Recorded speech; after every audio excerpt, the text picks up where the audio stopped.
Hello and welcome to the E14 Gamecast, Emotionally 14's gaming podcast. I'm your host, Rob Wade, and I'm joined as always by my pet rock, Blake Harmer. Bibbidi Bob Games. Bibbidi Bob Games, indeed. So we're doing our remote recording this week because we want to. And so there. Yeah, it's an experiment. It is an experiment, and let us know if it works. We'll know if it's worked in the strictest sense if there's recordings to show for it at the end. We've set the bar very low on our expectations. So if nothing gets uploaded, you know what happened. Indeed. So I promised you in the in between recordings, Blake, that I was going to rant a bit. So I'm going to rant a bit because Humble Bundle have just sent me an email. So first of all, it's worth mentioning that if you haven't already done so and made use of it, you can buy your Humble Bundles through Emotionally 14. So by the time this Gamecast goes out, I will put the link up in a prominent place on the E14 homepage, and you can actually buy any bundle or anything from the Humble store, and E14 will get a little bit of love. You know, it works much like our Amazon store, so that's pretty cool. Nice. However, what's not cool is bundle. regional account restrictions. Oh, okay. So spoilers, the reason that I'm annoyed about this is because of the list of accounts that you can have that make this work. So it's basically US, Canada, Mexico, Brazil. It's North and South America only. Oh, really? Now, here is why I'm annoyed. Listen to this. Okay. So the pay what you want portion is Dead Rising on PS4. Okay. Pretty good, you know. Yeah. Dust Force and Super Monkey Ball Banana Splits on PS Vita. If you've got a Vita, that's all right. Yeah, I do. So bear in mind you can start that at $1. So Crazy Taxi on PS3. Yeah, I think I already got it on PS3, but but it's a fun game. Yeah. Right. So, all right. So this is the middle tier. So this is the pay the average. Yeah. Average. Resi 4 HD, Resi 1 HD remaster. Okay. Mega Man Legacy Collection. The newer Legacy Collection that came out recently. I believe so. Yeah. Code Veronica X. These are all for PS4. Okay. Sonic Generations on PS3. Perfectly cromulent game. Yeah. Binary Domain, a favourite of mine. Yeah, good game. PS3. Alien Isolation on PS4. Okay. Great game. One I would very much like to repurchase because I've found myself wanting to go back and finish it. Then this is the $15 tier. Dead Rising 2 on PS4. Right. Valkyria Chronicles Remastered on PS4. Okay. And that's it. So you can't buy this in the UK. This is the entire bundle you can't get in the UK at all. None of it can be bought in the UK whatsoever. That's madness. I know, right? Really annoying. Really, really annoying. I really hope that's a very good bundle. That's actually quite a good bundle. It's really good. It's the first Sony bundle I've seen actually that I've gone, yeah, I would get that. I might buy that. There must be other ones I'd seen. I've been a bit. I'd really there like might be one or two games, but not enough for me to invest. Yeah, I'd really like to see them do is a Switch bundle of like indie games. Yeah, and Lord knows there's been a lot of Switch in the They really have. There are so many. There are so many of them. It's almost like, well, it must be the architecture because they seem to be porting them out like 10 to the dozen. Yeah, this is different games, and that seem to be especially simpler titles. I mean, at the moment, I've picked up. I've only played a little bit of it, but I've picked up the SteamWorld Dig 2. I think it was on sale not that long ago. I really like the first one, and I've played a little bit of it, and it feels like more of the same. So I'm hoping I will get into it. It'll get under my skin again. But apart from that, there's a little bit of Stardew Valley I played. I think I need to have a bit more of a sit down with it because I think it didn't grab me initially, but then again, I think I need to invest the time to get grabbed, if that makes sense. Yeah, I know what you mean. Switch-wise, I'm playing a lot of Enter the Gungeon at the moment, which is pretty cool. I've heard that's meant to be quite good, yeah. Yeah, it's good. It's much like a Rogue Legacy in the sense of it's like a roguelike. Every time you die, you start again, and it regenerates the dungeon. Okay. But it's cool. I like the sort of it's got that same kind of feel of like if you get killed, it's because you weren't good enough, like a sort of Souls or a Rogue Legacy or whatever. Did they give you that I can do it this time sort of thing? To a point, yeah. It's like I reckon I can get to level 2. I've only got to level 2. I don't know how many levels there are of the Gungeon, but I've only got to level 2 because I keep getting killed on level 2 because I get cocky. And like I say, again, it's like one of those ones where you go, it's kind of my fault. but I will. Yeah, but I'm playing tough but fair. Yeah, exactly. I don't feel punished because they do give you some cool guns as well. And there's some that are just silly, and there's some that are fun, and there's some that are just incredible. Like my favorite one so far, they have one that's based on Deckard's gun from Blade Runner.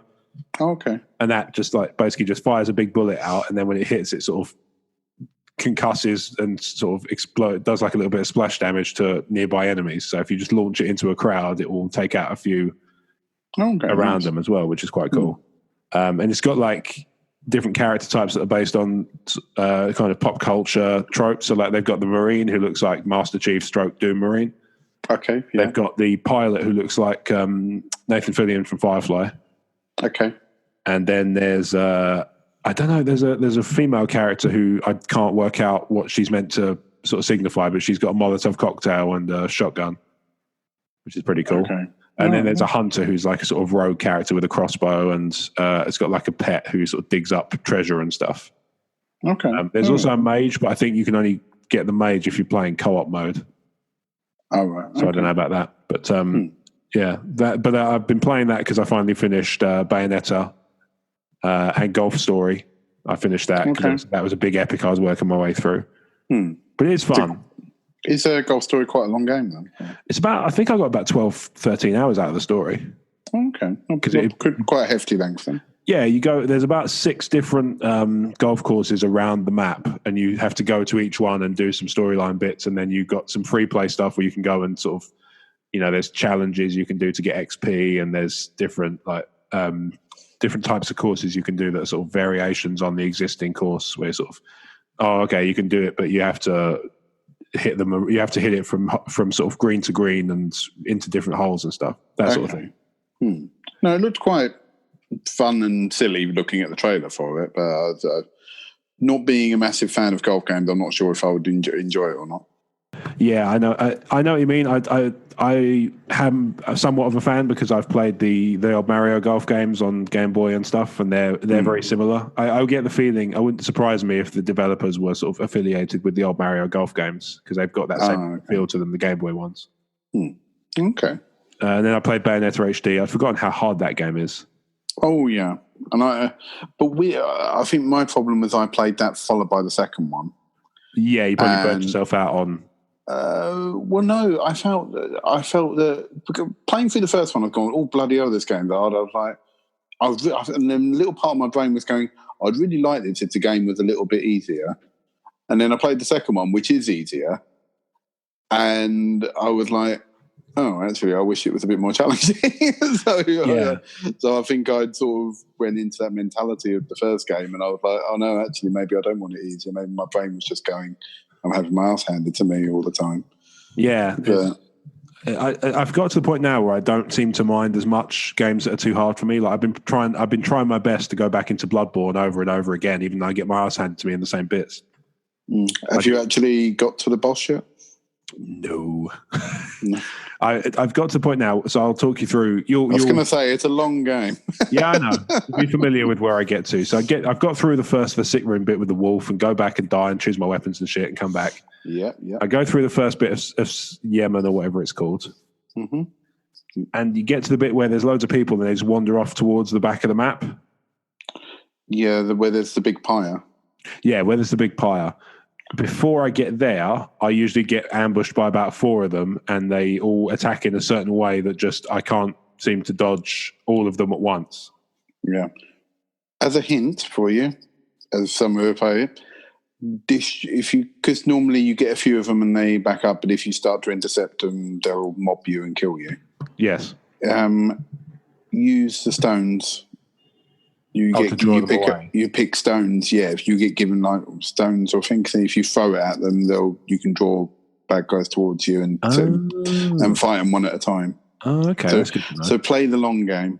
Yes. So you'll find by the time you actually get through that entire bit that you'll realise that there's a whole pattern and way of attacking the entire area of monsters. There's a lot of bad guys there, but you'll find that by picking them away and all that, you will take them out, take them apart. Okay, well, I can keep that in mind next time I try it. I did have Neo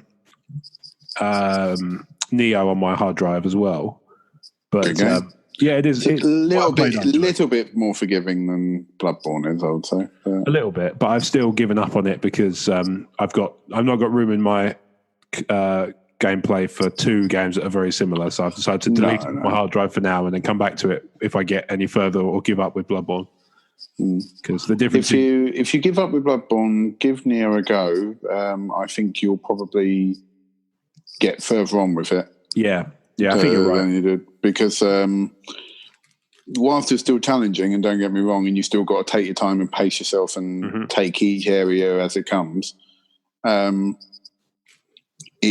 found that I didn't really hit a wall with it until I got to not the first trainee boss, the first proper boss, which is like a big demon guy, and that was when I was like, oh my god, this is hard. But then at that point, once I beat him, I started to get more of the hang of how to play the game. Yeah, I get you. So I got better. There was one really horrible boss later on, like, shortly after that one, but then after that, everything felt easier. Like I got into the swing of it. If you know what I mean? Yeah, I get you.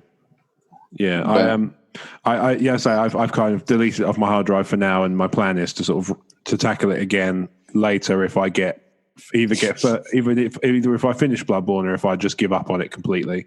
Which at this point the latter seems more likely, but we never know.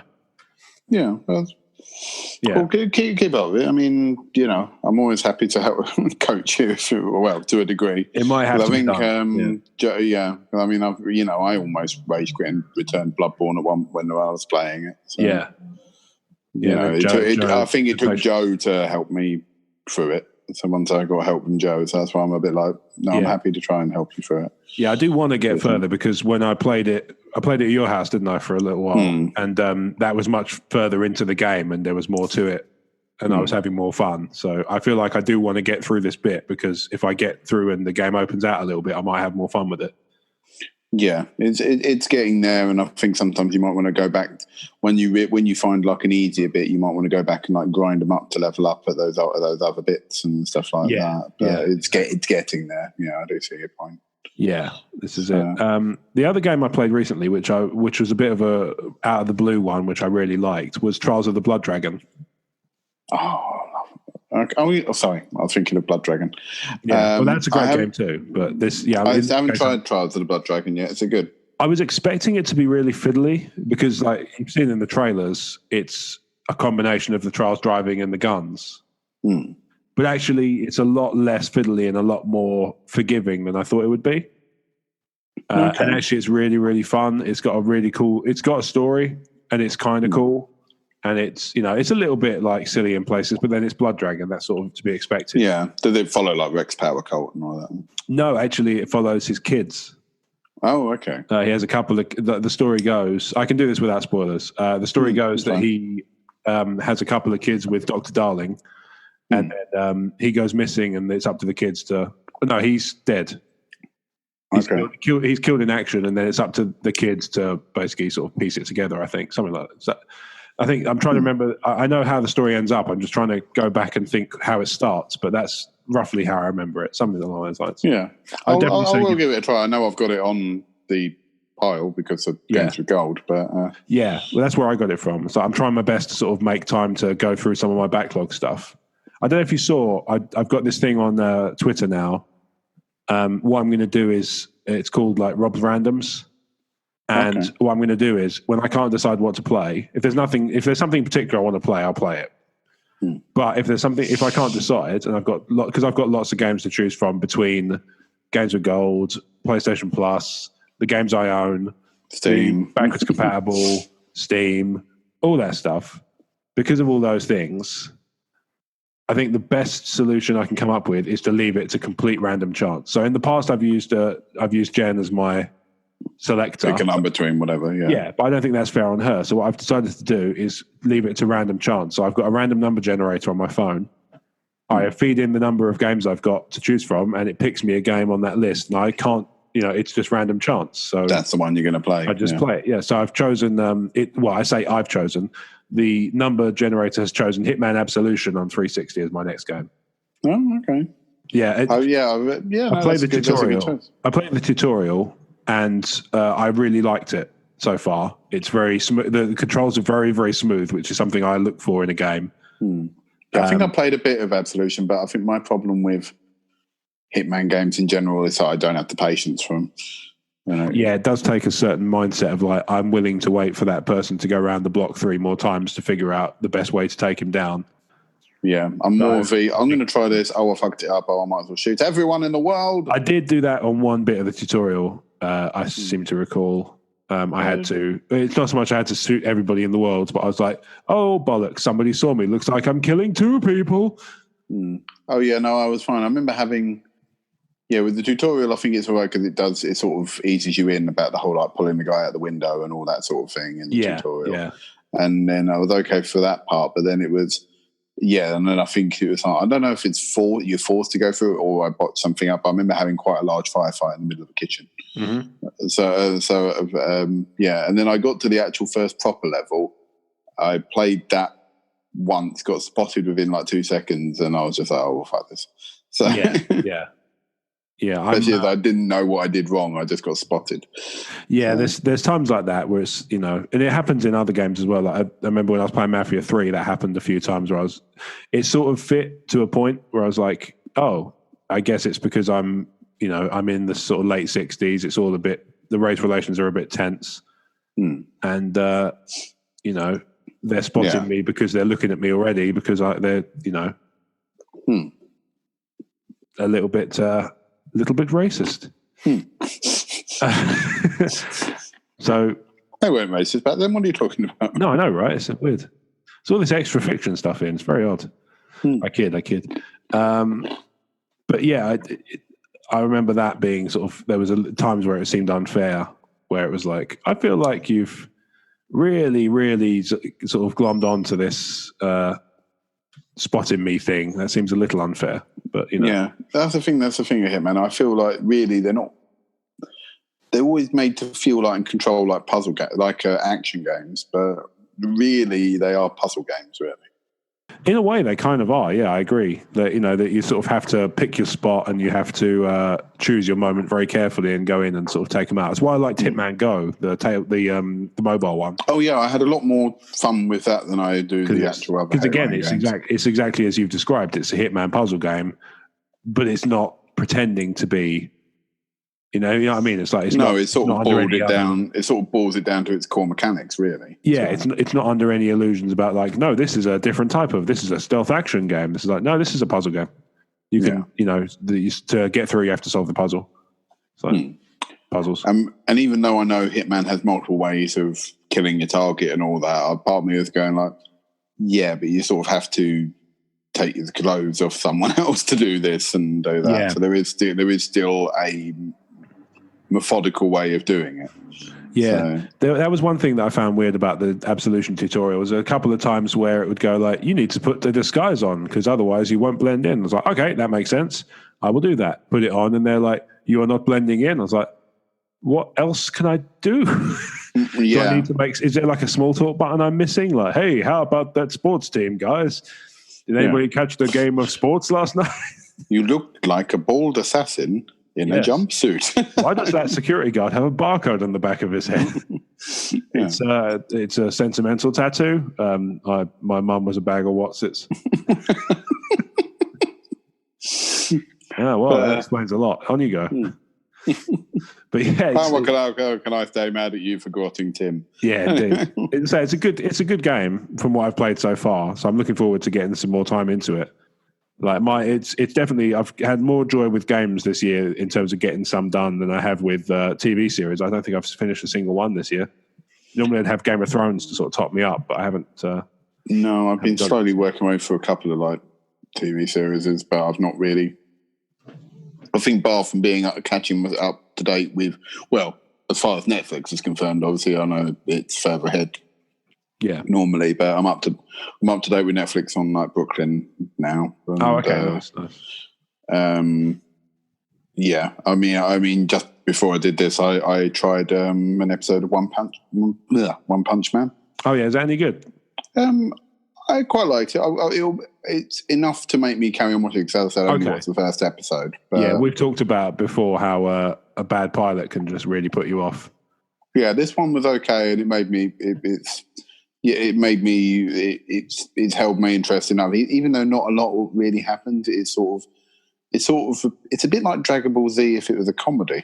It's a bit like he's sort of like, this guy is a superhero. He wanted to become a superhero one day, and now he's bored because he's super OP, right? Or something like that. That's the idea. Yeah, he can't. He now can't. Every monster he fights, he kills in one punch, and he doesn't feel it anymore. He doesn't feel challenged, and he's sort of gone like, he doesn't feel any emotion with fighting monsters anymore. It just feels like a matter of course, Yeah, I get what you're saying.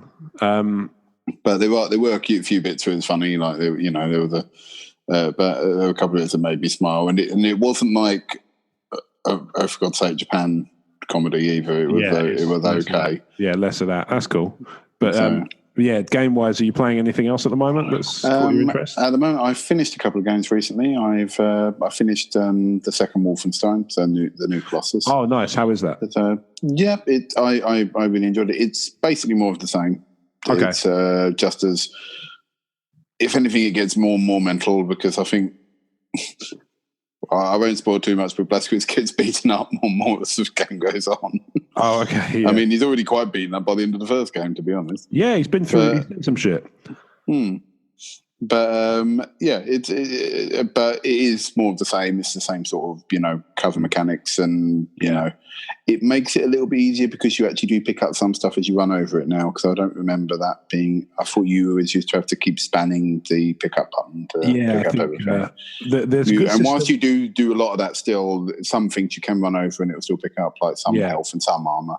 There's a game that I've been playing recently that does a mix. Oh, Shadow Warrior. I tried playing that for a bit, but I've lost interest, so I just deleted it. Oh, okay, fair enough. Yeah, I just I played it for a bit, and I was like, yeah, this is all right. And then I was just, and because I've got so many on the list to choose from to play, I've got no patience. Not enough to hold your interest. No. Yeah, I've got no patience for it. If it doesn't grab me straight away, I'm not interested. That's basically my sort of the situation I'm in. It's a good position to be in, I think, because it keeps me from getting. Well, if it makes you work through your pile that little bit quicker, because you're not going to play it. Well, quite so, yeah. Otherwise, it'd be grim business indeed. Well, you can be like that guy who isn't there a guy who's like dedicated to trying to complete every single game on Steam or something stupid? Oh, Jesus. He will never do it, because obviously surely the fact they're releasing more games than he could possibly play every week. Yeah, totally. If you think about all the different indie games and stuff that come out, if they're all included, then he's got no chance. Well, yeah. So I don't know. He must have something that will make him go, right, this is my cutoff point. Or something. I mean, more power to him for giving it a go. I'll give him that. But I wouldn't do it. No, that's what I say. Entertain it. Well, no, I'm crap enough with my bloody game catalogue on Steam anyway. Yeah, same. When I think of how bad my backlog of games is, I try not to even think of Steam. It's worth keeping it out of your head, because otherwise it just gets depressing. No, because that's when I go, what games haven't I played yet? I will actually just go on Switch and PS4 and Xbox One, I'll go right. I'll play through some of them, and then if you really have to think about Steam, I'll think about Steam. I try. I'm in the same way. I'm like, I try not to think about it too much, because it just gets depressing.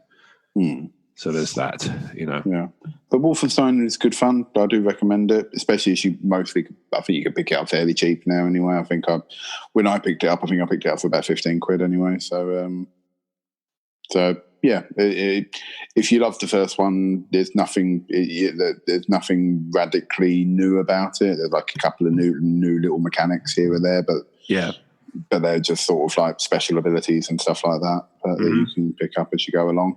Yeah. And it continues. It leaves it open for a third one, so I assume it's going to be like a trilogy. But I'm hoping I'm still involved in it. I'll definitely be interested when the next one comes out. Yeah, cool. Nice. I've finished Ni no 2, Ni no Kuni 2. Oh yeah, how is that in terms of? Is it super nice like the others? It was super nice like the other one. It's still got a darker side to it, like the first game does. Yeah, I remember. But it's still like, it's all very core blimey. Yeah, I remember the not fuck me sideways, like. Yeah, cool. Love a bollocks, governor.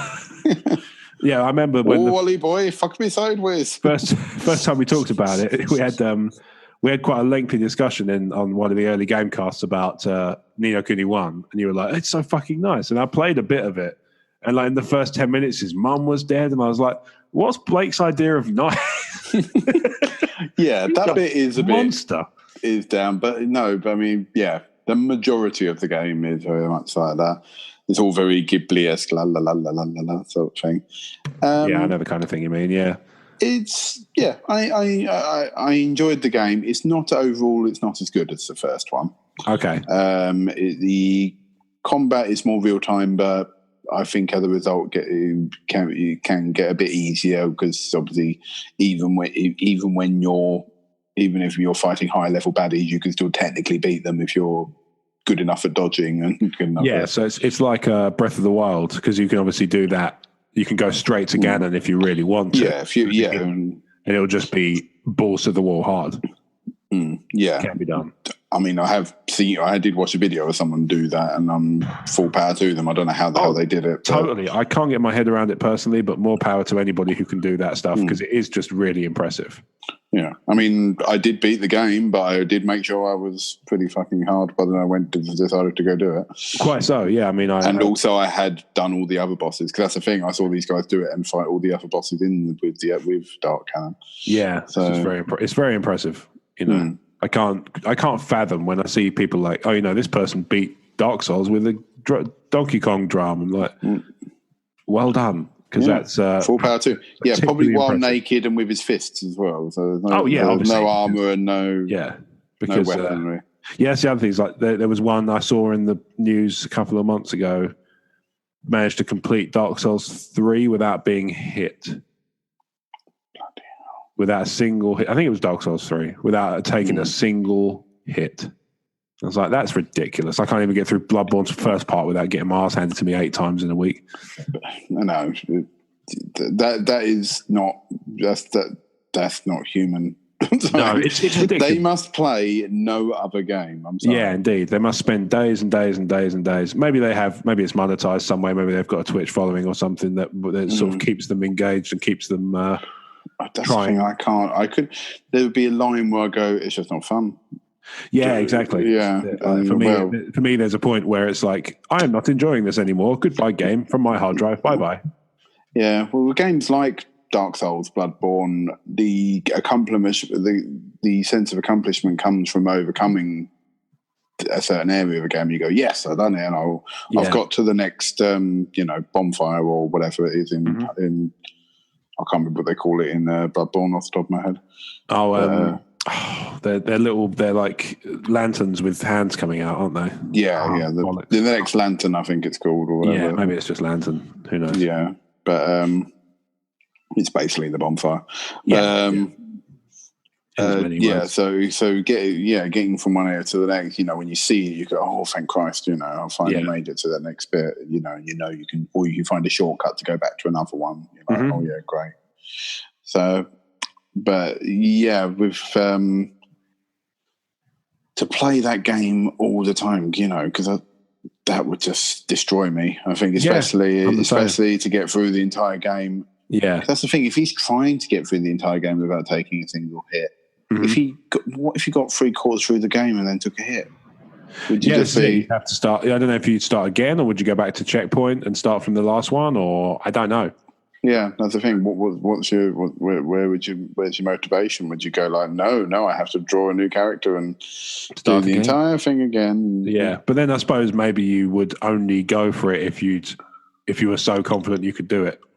But then was he a high enough level doing it, or was he one of these annoying ones where he didn't take a hit and he was level 1? Sure, let's have a look. So Dark Souls without being hit. It's probably Death Run World's First. Here we go. Oh, it's quite an old. It's actually quite an old article. With the sole exception of video. Oh, there we go. So he's doing it. If every time he gets hit, he has to. Oh, blimey! Here we go. So here's the run details. He deleted the character and started over with a new character every time he took a hit or died. Okay. No deaths, no hits. Sometimes they're the same. No blocking hits with a shield. So he could only he had to use the dodge roll to catch that little second immunity or whatever. He did exclude any environmental damage that wasn't caused by enemy attacks. So like fall damage. So fire or fall damage. Yeah, that sort of thing. Parries were allowed, but only used on Gwyn. I don't know what that means. Can't remember. I'm sure there's probably a monster or character called No Gwyn magic. Bow attacks were allowed. Save and quit was used to reset enemies or boss, but not to avoid falling death. Okay. No speedrunning glitches, no gameplay mods, no manipulated save files. It took about 4.5 hours to do that. Fucking good to do that in that time. So he did it in a single stream, basically. That's pretty fucking That's ridiculous. Impressive. Oh, yes, actually, it's from February 16, so it's quite a while ago. That's the first Dark Souls. So the very first Dark Souls. The very first one, yeah. I managed to get to the second boss, I think, on that one. I beat the first boss on Dark Souls 1, and that was it. Okay. I've only ever played the tutorial bit of Dark Souls 1. I never really played much further than that. I intend to, but I was sort of going like, should I play my 360 copy I've got sitting in my drawer, or shall I just wait for the Switch version? Yeah, I've considered waiting for the Switch one. The only thing that puts me off is the idea that it will be much more expensive than the copy I've already got on 360. Yeah, and my other argument is, I suppose, if I'm not really playing that one on my 360, there's so much point in me going for this one. Yeah, this is it. Apart from portable punishment. Portable punishment is good, but if you want to get it and you want to save yourself some money, I'd say get Enter the Gungeon, because that's pretty punishing. I mean, people listening might disagree because it might be super easy for them, but good for you. That's not my life. Yeah, I'm not very good at games. Yeah. My other one, which so new games I've started. As I said earlier, I did start a bit of SteamWorld Dig 2. Oh yeah. I think I would need to start Stardew Valley again, because I sort of gave it a little go, and I was like, I'll come back to it, and I just haven't. Fair enough. And there's a little game that came out recently. I'm not sure if you heard about it, called God of War.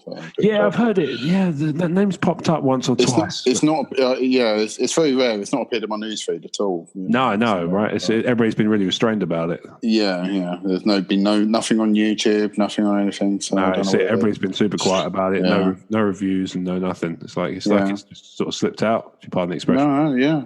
But I've played it for a couple of hours and really enjoying it so far. I'm thinking I might have to pick it up. I've actually found myself with about 275 quid's worth of CEX vouchers. Bloody hell. Through trading in large amounts of stuff without buying anything. So I may have to go and pick up a copy from my local one tomorrow. Maybe. Yeah, if there are trading copies already. According to their website, they say they have stock. So okay, and also same goes for Far Cry 5 as well, which is also one I want to pick up. But to be honest, I could. This is the thing. Every time I think I'm going to go and buy this game, I suddenly go, but I could wait. It's not going to get any more expensive. If anything, that's the thing. If you've got a massive pile of games you haven't played anyway. This is it. So I'm tempted to just work. That's the thing. Far Cry 5, I know. So that's the thing that put me. I went with God of War instead of Far Cry 5 because I was a bit like, I was more hyped for God of War than I was Far Cry, and I thought God of War is more likely to hold its value being a first-party exclusive. Yeah. Than Far Cry, which there's lots of iterations of Far Cry, and I know, given 6 months' time, will probably have come down in price quite a lot. For sure, yeah. So, this is the thing. They're quite derivative is the wrong word, but they follow a certain pattern. Yeah. And in a good way, it's the kind of when I buy it, it's because that's the kind of game I want to play. And when I get into it, I will get into it, and I will be into it for a long time until I'm completely satisfied that I've got every bit of fun I'm going to get from it. Yeah. So that side of things, I'm not concerned about. I know it's going to be good value for money when the time comes.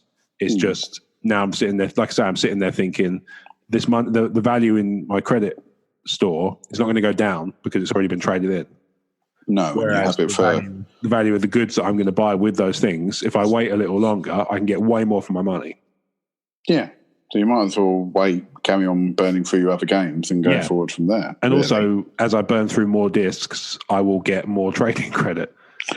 Well, yeah, exactly. I mean, I was quite tough to have only paid about, I think it was only about 12, 13 quid for God of War I paid in the end because I Okay. traded in Ni no Kuni 2 and Wolfenstein towards it. But I did that game because I was just like, well, the chances of a copy being in TEX but in one day, I thought was pretty much. I did go and look on the Saturday after it came out on the Friday, just on the off chance, and it wasn't there. So I thought, sod it. Yeah, no, I picked it up on Saturday, and as I said, I haven't had a proper chance to sit down and play it, which is another reason why I'm a bit like, maybe I could have waited. But yeah, I thought 12 quid with trading, I thought was still pretty good with value for money, especially from Game of all places. Totally, they're actually quite reasonable on their price for God of War as well, because it's like £48. Yeah, £48, which I was like, bloody hell, that's quite cheap, because I was expecting it to be like, I went, I can get trading again, and I went, yes, but they'll want 55 quid for it, won't they? Yeah, but actually, when I went there, they wanted 48, which I was quite surprised by. Yes, and that's what I paid in the end, but their trade-ins for their games, while still CX is still better, their trade-ins have got better. The amounts they give aren't. I always used to think, you'll get £2 for this game. But Wolfenstein 2, they gave me 9 quid towards. Yeah. 9 quid.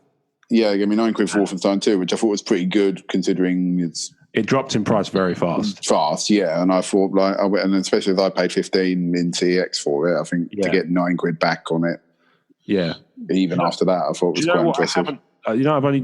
I've surprised myself. I've only done it once since I bought my Switch. Is trade in a Switch game. I've only tried. They hold their value quite well, relatively. Like Rabbids Kingdom Battle, I'm just looking at it now because I was just looking at. I'm just browsing their website. Because I think I traded mine in, and I think I got about 30 quid back on that one. I think. Yeah, I'm browsing the website now just because just because you can. Mainly because I want to see if they had God of War.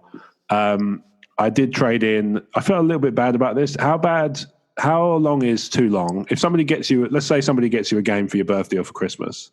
And you play it and you give it a good go, but it's just not for you. Okay. How long should you leave it before you trade it in? Good question. It's like a decorum question, I guess, isn't it? I suppose it depends on the relative that bought it for you. Direct. Is it Jen? No, that's my sister. Oh, okay. But she did buy me South Park. I got a really good Christmas present from my sister. Like I can't fault. I'm very grateful for what I got because I got Splatoon 2. Okay. South Park Fractured But Whole. Yeah. And the Star Wars book, which I thought was pretty awesome. Okay. I think I got a couple of other little bits as well. And what are you thinking with the game you're thinking of trading in? Splatoon 2. I have already done it, I should say. I did give it a good go and I tried my best to get on with it and it wasn't my sort of thing. No, I suppose the difference with that is that it is a multiplayer game at heart, and I don't play a lot of multiplayer. If it's not grabbing you, but I mean, the other thing you have to think about is she going to come around your house and notice immediately that the copy's not sitting on the side? Well, I know she won't hear this because I don't think she listens to the Gamecast. I think she's probably caught the crazy train a few times, but I don't think she's a regular Gamecast listener, so I think I'm safe in that respect. But no, to be honest, I think she'll probably jokingly bust my chops about it if I mention it. But if I say to her, look, I tried my best and it just wasn't for me, and I will go ahead and use the credit to buy something I do really want, like either God of War, Far Cry 5, Fire Emblem maybe for Switch. Yeah, that's the other thing. I suppose it has been a while since your birthday and you have played it. This was for Christmas. It's like 4 months. For Christmas, so. Yeah. So it's like 4 or 5 months. Yeah. I think that's all right. 4 months is fine. I mean, if you think about it, I've completed God knows how many games in the last 4 months. Yeah, so. Totally. This is it, So, I mean, I try to average about 3 games a month. So for all she knows, you could have completed it and you just wanted to trade it in. Yeah, this is it. Because you don't think you're going to play it again. This is true. Well, I did give it a go. That's the main thing. But it just, like I say, it just wasn't for my cup of tea. Mainly, like you say, because it has a story, but the main objective of it is multiplayer, and I just don't play multiplayer at all. In fact, I don't think I could count on one hand the number of times I played games in the last couple of months. Really, not had a chance to play much at all. So, even that just for single player. So that's. Yeah, I've tried to make the time to play games because I find my time during the week disappears quite fast. But the weekends, I'm a bit like, no, I want to play my game. I resolve to play my game. Yeah. So that's why I'm a bit like, no, I will get through God of War. Yeah, that's the thing. I feel that's why I've lamented that I've only really played God of War probably for about a couple of hours, really, during the time, and all I can see is every time I turn the PlayStation on, it's all these other people playing God of War, and I'm like, I probably should play that, but I haven't got time. So just life gets in the way. That's just the way it is, really, at the end of the day. Yeah. So, but they're the ones I've played. In terms of tabletop wise, I obviously review gone up today as a day of recording, but obviously I recently played the Dark Souls card game with Sour Crouch. Yes, you seem to enjoy that from the review you wrote and the score, because obviously I read it through as an editor, but I also read it because I was interested because I quite like the sort of the deck building games ultimately. Yeah, I quite liked it because my only real experience of deck building games prior to that was stuff like the Legendary games and stuff like that. So I was like, when I saw it was a deck building game, I was like, oh, it's going to play a bit like that. But no, it was actually. It played. It's like a mishmash of deck building in between fights. So it's like you're leveling up your character and kitting him out at a bonfire. But it had that sort of exploration and taking on tiles and leveling up, beating up monsters from the Dark Souls board game. So it does have that sort of feel of the board game, and obviously by the same prospect to the feel of the original, obviously the video game as well. Yeah. But whether I could get through the entire card game without taking a hit, I don't think that's possible. But I thoroughly enjoyed it. As I said, there was a couple of little bits which I thought I can understand why they put it as a mechanic, but thematically I didn't think it didn't really make sense. But it's fluff at the end of the day. So I get what you're saying. Apart from that, I think it's a good game, and I think I'll try. I think actually it might be more challenging with more players because you have like a grid of 6 spaces to move around in, and like the monsters either attack certain squares or, like, depending if there is no one in those squares, they might attack the next person, in a certain row depending on their stats. But it seems to follow when I was playing with just me and Joe, because we had 2 heroes each, we found it was quite easy to move around the board and not get in the way of each other, and we could avoid attacks quite easily and stuff like that. I think if you had all 4, like, because it suits up to 4 players, I think if you had 4 players, because it's a grid of 6 squares, I think positioning would be more key, if you know what I mean. And I think there'd be a bit more strategy to it. So I think it might be a better game with more people. So. Yeah, maybe. Yeah, I don't know if I played a lot of tabletop stuff recently. I'm trying to think. We went to Salute. That was pretty cool. Yes, that was my first. That was my first experience of Salute, and I must say it was exactly what I was hoping it would be, which is a big hall, but not so big that it was.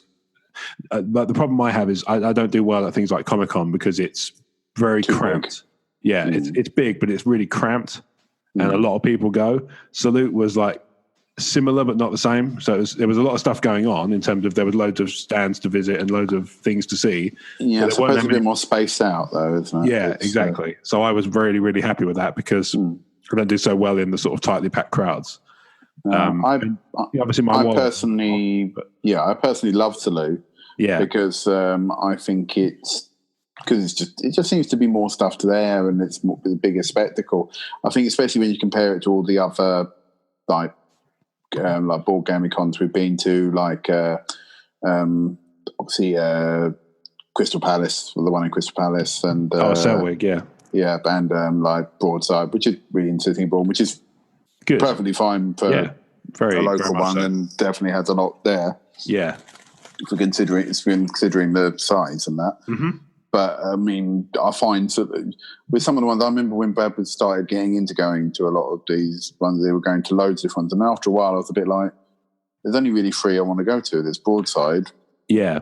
the Crystal Palace, and Salou, and because I think I get what I want out of that, if you know what I mean. And yeah, totally. Because I mean, Salou, I think is the biggest one, and does sort of blow them all out of the water, but it is sort of like a big annual thing. Salou is great. Yeah, I would say I really, really enjoyed that experience. It was a good weekend. Like I say, not for my wallet, but it was a good weekend for my collecting and buying things because. You did the gaming market as well. I did, you? and I went to see a shop that I'm quite fond of that sells HeroClix and was clearing out some stock, and now I have some.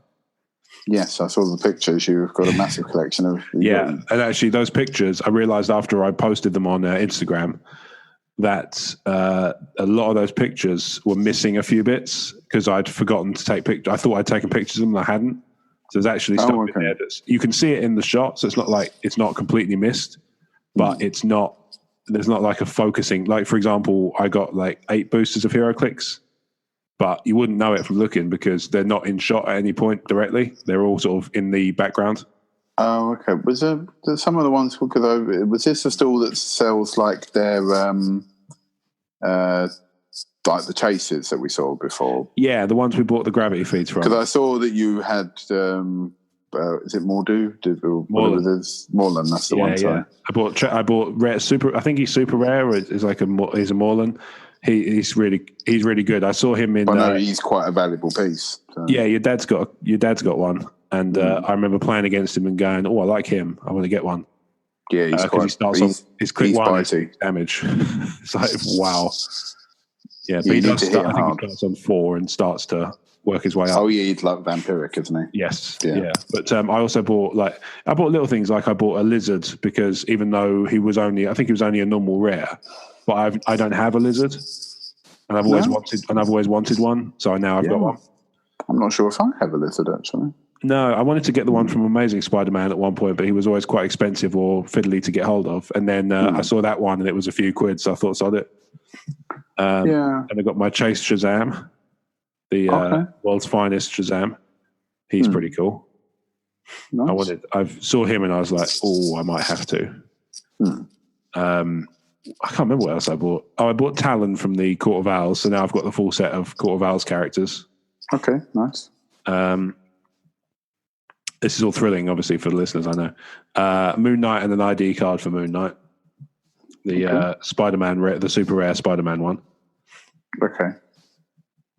He's weird because he looks like he's sort of he's like he's jumping over a... Is it? No, it's not. Sorry, it's not Superhero Spider Spider-Man. It's Avengers Defenders War Moon Knight. Oh, okay. Yeah, super rare one. But he's pretty cool. He's on like a gargoyle throwing a boomerang.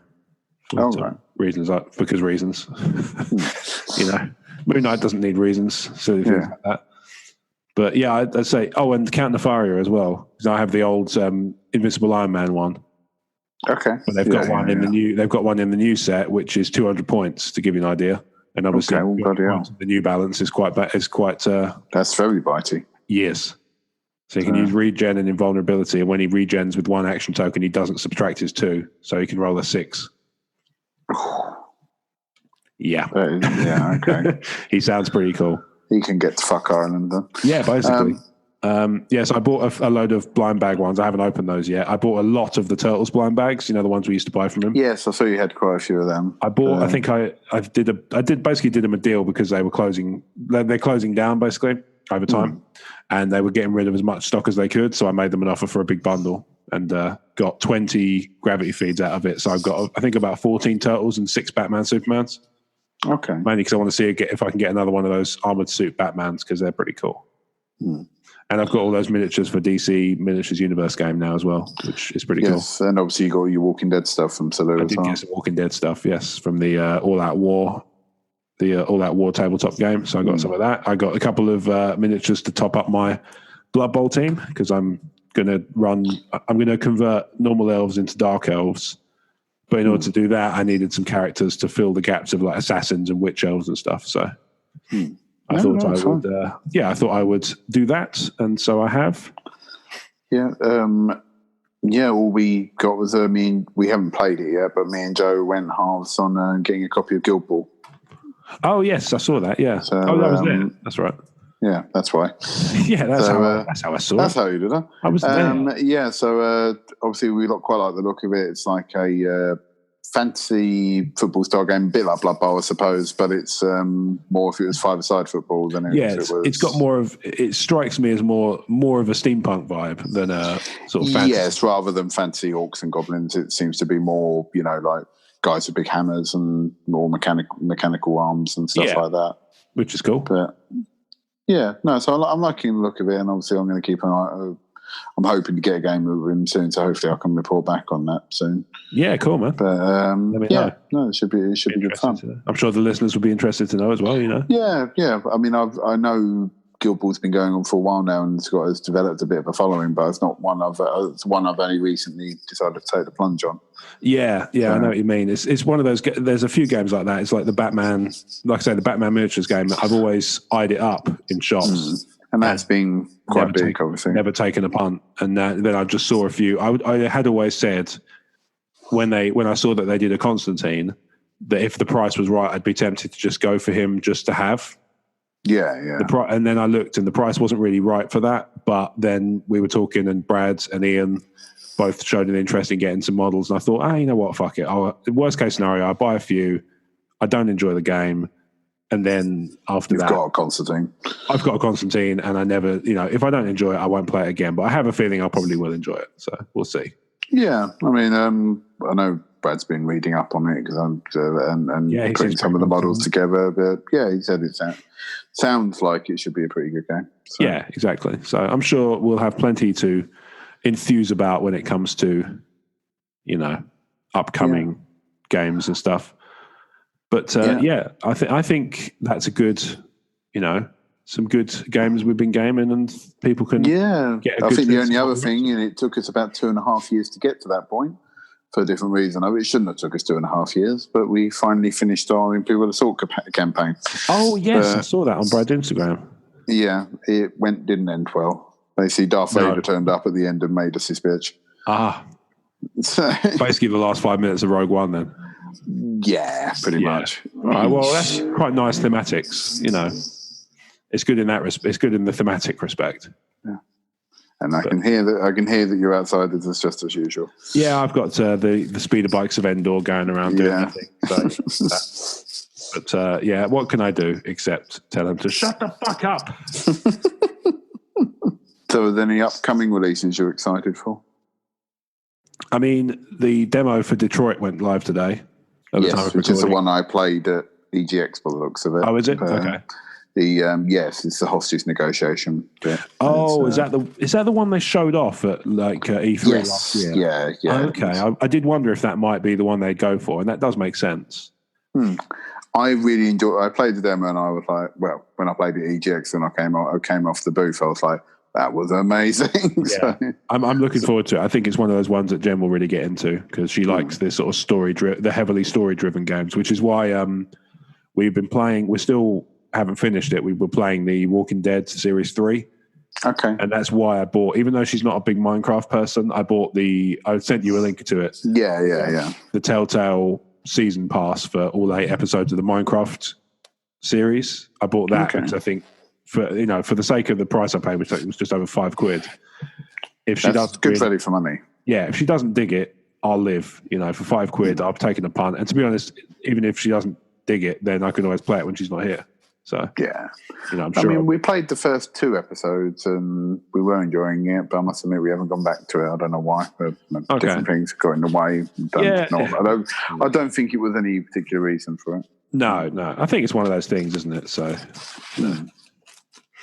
Oh well. Yeah. No, fair enough. No, yeah.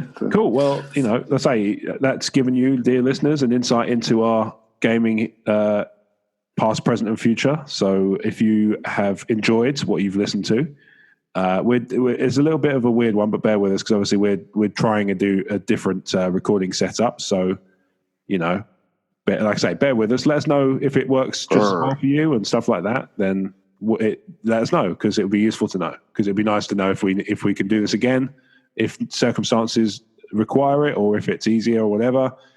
That's always nice to know. It's not gonna go down too bad. So that's always nice. So if you've enjoyed the show and you wish to subscribe, so it's just doing bear motions at me now because bear with me. Yes, thank you. I'm glad you bared with me. That's good.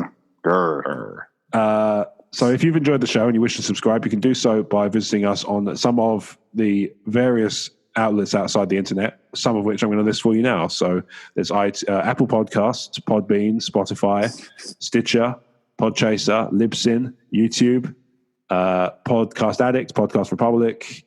We run the gamut. The best place to find all this stuff is on emotionally14.com. You can find access to all the main ones, plus also the RSS feed. So whatever client you use, you can get the show there. You can also interact with us on the website by emailing podcast@emotionally14.com as well, or you can interact with us on Twitter @emotionally14, or by seeing our Facebook group, which is Emotionally14. Blake, where can people find you on social media between shows? On social media, you can find me on in Twitter. Don't know what's going on with me. You can find me on Twitter on @fucksakeblake. You can find me on Instagram @HarmerTheAppreciator, and you can find me on Facebook and also on the E14 Gamecast group, obviously on Facebook. Yeah, so I forgot to mention that. So there is a Facebook group for the E14 Gamecast now. So if you search for it, you can tell which one it is because it's got the show artwork as the group picture. But you can join it and you can come and chat with us. And actually, most of the cast are in there, so you can have a chat with Joe or Omer or Brad or Blake or myself. We're all in there. We're in there whenever time allows us to be. So feel free to jump on in and have a chat and sort of pitch your questions to us, and we'll get discussions going, and it'll all be lovely. Tell us what games you're gaming, because that's always nice to know. I had a really nice chat about mobile games the other day, which gave us a lot of good stuff coming out of that. So come along and say hi. There you go. See, feel free to join us. So you can find me on Twitter and Instagram @RobWadeVision, and everything I do that's not emotionally 14 shaped @talkstarwars.co.uk. Beyond that, I feel like there's something I'm missing. Amazon and Humble Bundle. So despite the fact that Humble Bundle have shit the bed, in my opinion, on this particular bundle, they are by far an amazing service in terms of the value for money they offer. If you want to buy your stuff, you can do so through Emotionally 14, because we are now a Humble partner. So if you use the links on our website, emotionally14.com, it will take you to the Humble store where you can make your purchases of bundles, individual games, or whatever you want to buy. It doesn't cost you any extra, and we get a little bit of love that way. Similarly, we have our Amazon store. So if you want to buy physical media, you can do so there, and you can buy any games you want, and we will see a little bit of love for anything you buy through our link. So if you want to help us to sort of keep the lights on, give us some minor funds to play with, get something fun, then that's the way to do it. We don't do this. The show will always be free. As long as it exists, it will always be free. So if you want to sort of show your love for these things in another way, that is the way to do so. So feel free to get involved with that. Otherwise, thank you very much for listening to the E14 Gamecast. Bibbidi Bob Games. Wah, wah. Still do it over remote. That's wonderful.